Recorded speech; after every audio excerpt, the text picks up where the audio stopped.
想象一下，一部漫畫因為涉及種族和性別的爭議，在北美被直接下架封殺。結果呢 ，Netflix 把它拍成影集，在2026年6月5日剛上映2天，就在 MeDramalist 衝上了8.5的高分，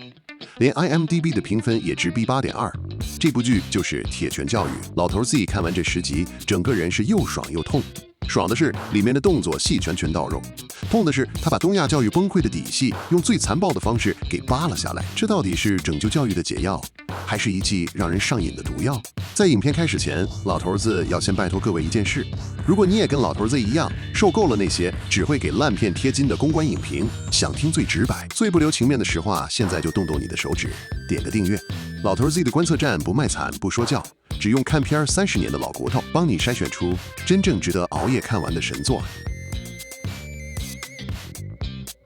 這部劇的設定簡直瘋狂，在學校暴力失控，老師尊嚴掃地，學生甚至把老師逼上絕路的時代，韓國政府出手了。他們成立了一個叫教權保護局的部門，說白了就是一個国家授權的暴力拆遷队。只要學校失控，督察就可以直接进駐，用任何手段，包括物理超度，去重新建立秩序。而我們的主角金武烈飾演的羅華鎮就是這個部門的頭號打手。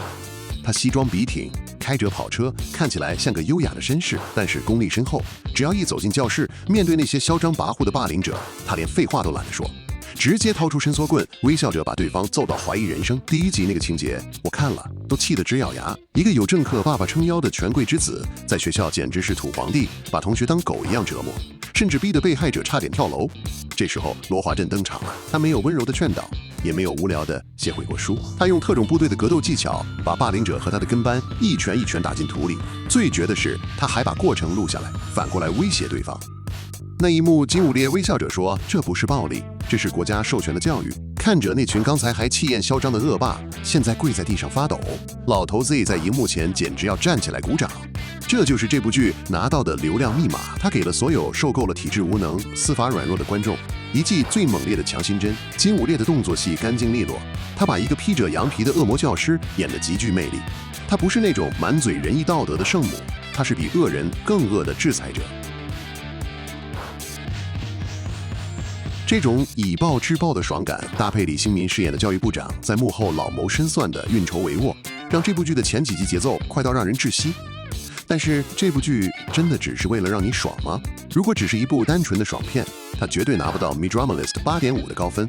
這部劇之所以能引起這麼大的共鳴，是因為它寫出的每一個案例都是從我們身邊最真實的社會痛楚中挖出來的。說到韓國教育的崩潰，如果你這幾年有看新聞，一定聽過震驚社會的瑞二小學事件。因為怪獸家長无休止的投訴和精神折磨，年輕的女老師最終選擇在教室裡結束自己的生命。而在《鐵拳教育》的第5集，這部劇直接把這層血淋淋的現實給撕了開來。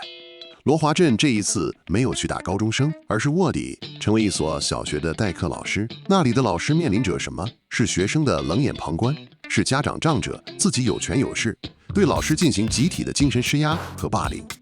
在那些家長眼裡，老師不過是他們花錢雇來的保姆，動不動就威脅要讓老師失業。想象一下，如果你是那個每天晚上吃安眠藥才能入睡的年輕女老師，你站在講台上，台下是根本不怕你的小學生，背後是隨時準備用法律和輿論捏死你的家長，你無處可逃，體制不但不保護你，還要求你必須溫柔包容。這時候，你看到羅華鎮用最冷酷的眼神看着那些囂張的家長，告訴他們，從現在開始，你們的特權在這裡無效。那一刻，這部劇已經從單純的暴力爽片，變成了無數基層教師和弱勢者的無聲吶喊。他觸碰到了東亞教育最扭曲的一面，家長對權力的傲慢，以及體制對教師權益的極度冷漠。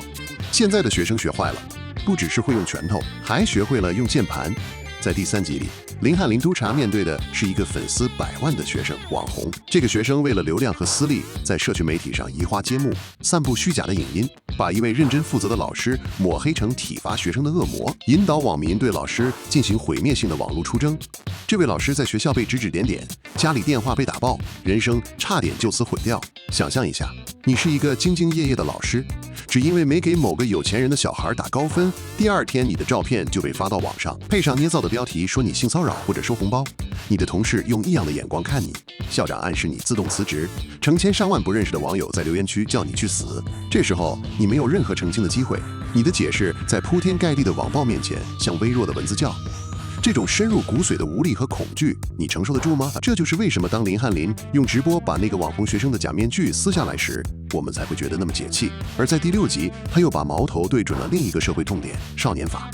那4個在街頭橫行霸道的青少年犯罪者，打人、勒索，甚至差點鬧出人命，但他們臉上沒有絲毫悔意，反而囂張地笑着說：“我們還沒滿14歲，法律拿我們沒辦法。”這句少年法是我們的免死金牌，簡直像一記耳光打在每個守法公民的臉上。這群小畜生以為年齡可以當作他們犯罪的擋箭牌，但他們遇到了不講武德的教權保護局。奉根戴直接給了他們一场残酷的现實震撼教育。這段劇情沒有任何說教，他只是把一個無比沉重的問題丟給觀眾：當法律成了罪犯的保護傘，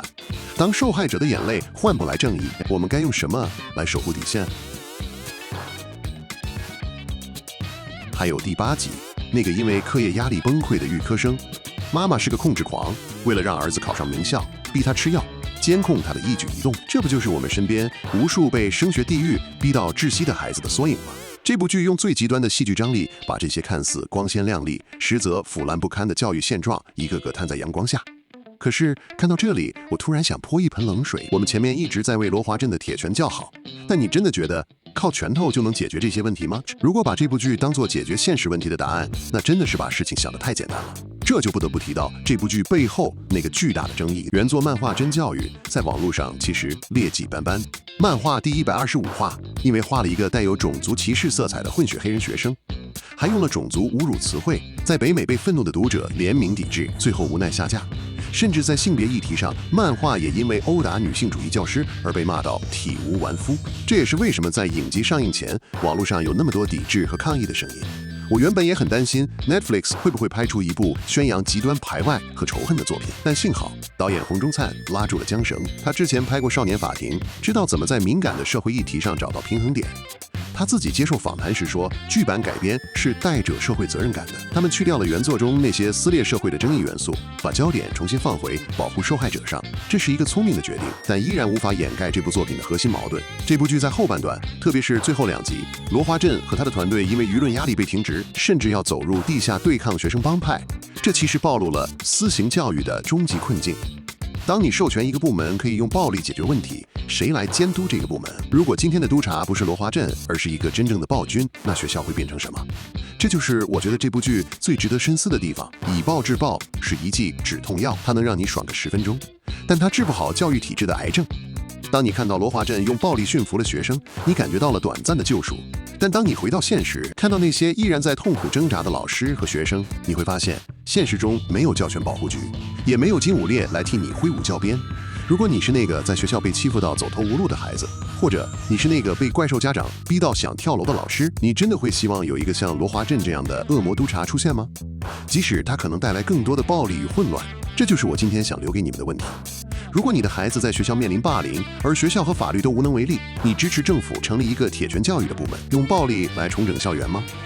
你覺得這到底是守護正義的最後防線，還是會把孩子教成只相信拳頭的野獸？在下方留言告訴我，我們一起在影視觀測站觀測這個扭曲卻又無比真實的世界。點個訂閱，我們下期再見。